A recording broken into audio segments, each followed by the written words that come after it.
विद्यासागर का उद्यान था, बगीचा, बहुत सुंदर बगीचा था और उसमें बहुत सुंदर फुलवारी लगी थी। उसमें जो माली था, नौकर था, उसने एक दिन आकर के कहा ईश्वरचंद विद्यासागर से कि बाबूजी, अपनी बगीची में जहाँ फुलवारी है सुंदर, बहुत मेहनत करके हमने की है, एक आदमी आता है रोज और एक झोला फूल लेकर के चला जाता और न कुछ पूछता है और बड़ा रौब गांठता है। तो ईश्वरचंद विद्यासागर ने कहा चलो देखो हम कल आते हैं। ईश्वरचंद विद्यासागर एक उनके नौकर साहब था, दूसरे दिन गए तो एक तरफ टहल रहे थे, दूसरी तरफ, तब तक देखा क्या, जैसे कि उन्होंने वेशभूषा बताई थी वैसा ही व्यक्ति आया और उसके कांधे पर एक चादरा था और एक हाथ में झोला था। उसने अपना चादरा उतार करके एक पेड़ पर टांग दिया और फूल तोड़ने लगा। फूल तोड़ने में मस्त हो गया। ईश्वरचंद विद्यासागर ने नौकर को इशारा दे करके उसका चादरा था वो कहीं छुपा दिया गया। थोड़ी देर में जब फूल तोड़ चुका, उस पेड़ पर जब उसका चादरा नहीं मिला तो वो कहने लगा ये चादरा हमारा कौन ले गया यहाँ से, कई बार वो चिल्लाया। तो ईश्वरचंद विद्यासागर ने नौकर के द्वारा वो चादरा उसे दिलवा दिया। जब चादरा दिलवा दिया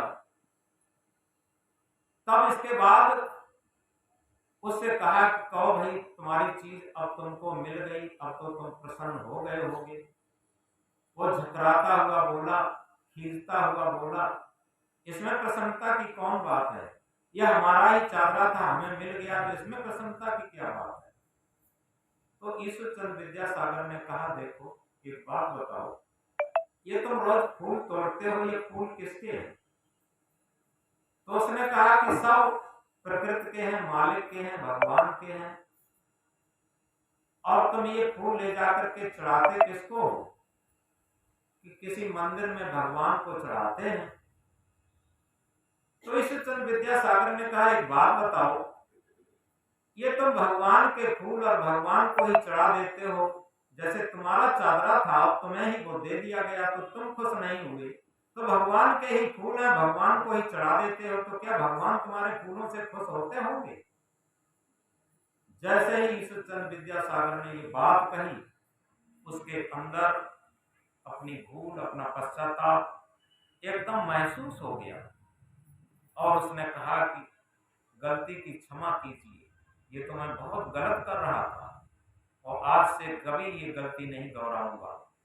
जैसे मेरा ही चादरा था मुझे मिल गया, ऐसे ही ये सारी चीजें प्रकृति की हैं और भगवान भी प्रकृति की है, प्रकृति भी भगवान की है, दोनों किसी से कोई अलग नहीं है, और वही चीज उन्हें चढ़ा देते वो कैसे खुश होंगे। आज से ये हम क्या करते रहे, ये तो अपने संस्कार बिगाड़ते रहे, हमें स्वावलंबी होना चाहिए।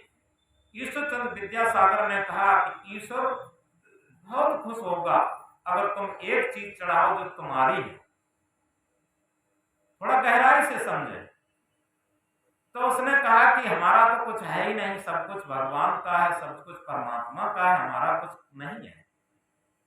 ईश्वरचंद विद्यासागर ने कहा कि तुम्हारी एक चीज है वो तुम्ही ने बनाई, वो है तुम्हारी गलतियां। तुम्हारे जितने भी विकार हैं, तुम्हारे अंदर जितने भी दुर्गुण हैं, वो सारे दुर्गुण तुम अगर अपने आत्म परमात्मा को चढ़ा दो और ये सारे दुर्गुण छोड़ दो तो तुमसे तुम्हारा आत्मा परमात्मा प्रसन्न हो जाएगा। और जब तक तुम अपनी चीज नहीं चढ़ाओगे, दुर्गुण ही तुम्हारे हैं और तुम्हारा इस दुनिया में कुछ भी नहीं है। ये दुर्गुण खराब संस्कार ही तुमने बनाए हैं और ये तुम्हें अगर अपने अंदर से सारे दुर्गुणों को निकाल करके और परमात्मा को चढ़ा दो, उनको स्वीकार करा दो, अपनी सारी गलतियों को स्वीकार कर लो, तो निश्चित है आज से ही परमात्मा तुम्हारे अंदर ही प्रस्फुटित होकर के और तुमसे प्रसन्न हो जाएगा।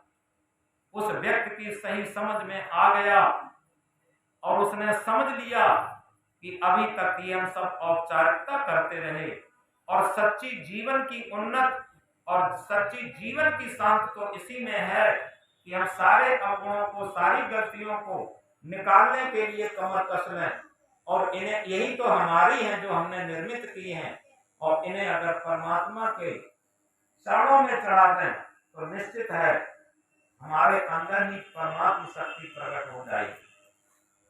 तो इस तरीके से इस बात को हम गहराई से समझें। संत सम्राट सदगुरु कबीर साहब क्या कहते हैं, बुरा जो देखन मैं चला, बुरा न मिलिया कोई, जब दिल खोजा आपना मुझसे बुरा न हो।